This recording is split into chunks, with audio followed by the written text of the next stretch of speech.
Toys for Boys and Goodies for Girls, would you please welcome Adrian Roos.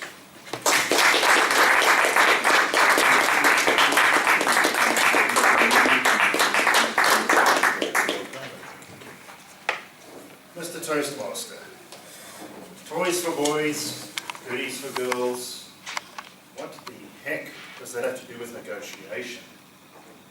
Well, gentlemen, you will find out in just a few minutes. But firstly, several books have been written entitled The Art of Negotiation. More than one book has been written in that regard. And there's another, possibly more famous book called The Art of the Deal. And The Art of the Deal was written by Donald Trump and Tony Schwartz at the time, 1987. And it's interesting that about a year after that, and at the height of his powers, he was interviewed by Oprah Winfrey in 1998. And Oprah Winfrey was almost gushing about Donald Trump, you know, and he actually encouraged him. He said, "What do you think? Do you think you could become president one day? We need a president like you." So, why how things change. Why how things change. Now, I didn't manage to get to Davos this week, but I did manage to get to Washington last week. And it was freezing cold.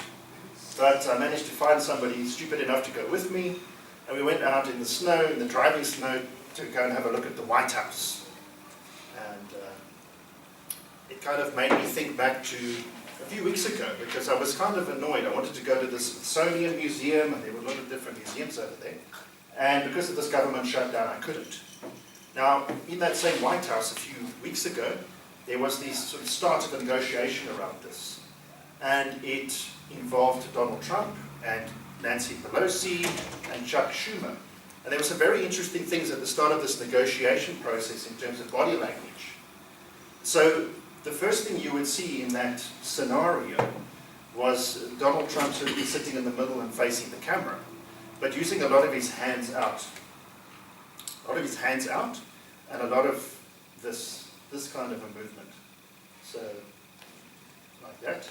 And pretty much those indicate two things. And this one, it's actually a sign of openness. It's saying I'm being open and honest with you, which I guess is quite ironic for a lot of people. If you're a fan or not a fan, you'll feel differently. And then the other aspect with this is that it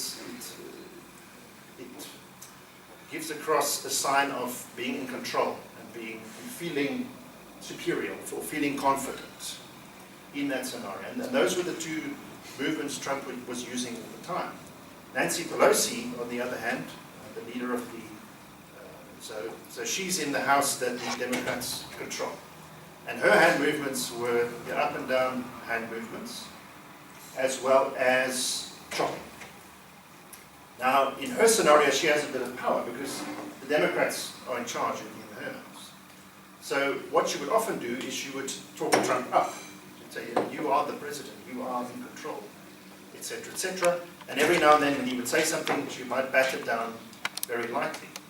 And if you just looked at her at face value, she might almost look quite timid in that video. But her body language is very clear in that scenario. And I believe that she had a very clear strategy going into that first meeting. And that strategy was to talk Trump up, tell him what he was. If he went against that, she would sort of bat it down gently. And every now and then when she wanted to make a clear point, then she would use a chopping motion. Chopping motion is to say, on this issue I'm not going to budge. So if you understood body language already in that opening scenario, you would have an idea of where that person is at. Now Chuck Schumer was sitting on the other side, and he was pretty much slouched like this with his hands over here, and most of the time he was talking to the camera, not talking to anybody there. And the subtitle of his hand gestures was really a lot of pointing, either pointing or clenching.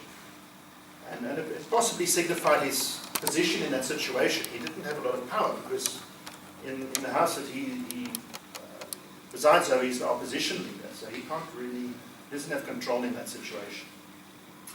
And so I found it very interesting how the body language already told you where each party thought they were in this whole negotiation process. And I think it's an important thing to look at when you enter into such a negotiation process, is to just look if there is that kind of body language.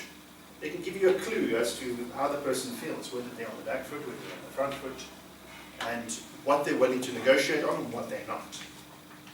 Okay, so I found that very important. And I think two other key signs of body language to look out for is hands in pockets. So if somebody has hands in pockets, they're typically not open to what you're saying at that point in time. And you might need to rather develop a relationship first before you go for it, before you put things on the table. And then the other aspect is hands on the heart. The hands on the heart, that's normally when you're trying to convince somebody that what you're saying is genuine. And you genuinely want them to believe you. But it's not necessarily a good thing. It can also be a thing of just, I want you to believe my lie as well. So you've got to be careful of that one. Now, toys for boys and goodies for girls. So when I think of negotiation situations in my life, I could talk about the business ones, but that's fairly boring. So I'll talk about my childhood. And when I grew up, we didn't have a lot of money. My parents really tried. And it was in the 80s, at the beginning of this point in time, where toys were being marketed at children in a heavy way. That's He-Man, My Little Pony, that kind of thing. And at that stage, we just didn't have a lot of that. But over time, we got it. And that was through, and I sort of thought, how did I do it? My sister regularly talks about how I got these toys off our friends and relatives and all that kind of thing. And when I thought about it, I thought there were three things. The first thing was that I really made an effort to understand people's interests, understand what they like and what they really value. That's something you develop over time before a negotiation. So, for example, you might have things like stickers or pieces of paper that were collectible at that time. And they have a much lesser monetary value. But for somebody that values that or that wants to finish a sticker book, if you invest in those things, you use them as pawns later on. So I think that's the first thing, is to understand what other people want and take the effort to find that out.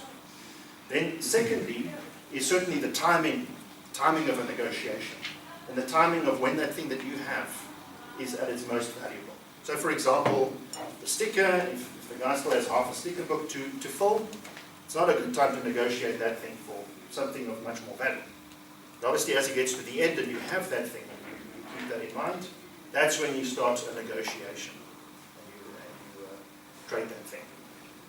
And so I think that's two of the key things that I would really like to leave with you, just in terms of negotiations in your life. Even in a business case, these days when people do presentations, they don't start with a company profile. This is who I am, this is what we offer. Nowadays the trend is to say, what do you want? And start the presentation that way.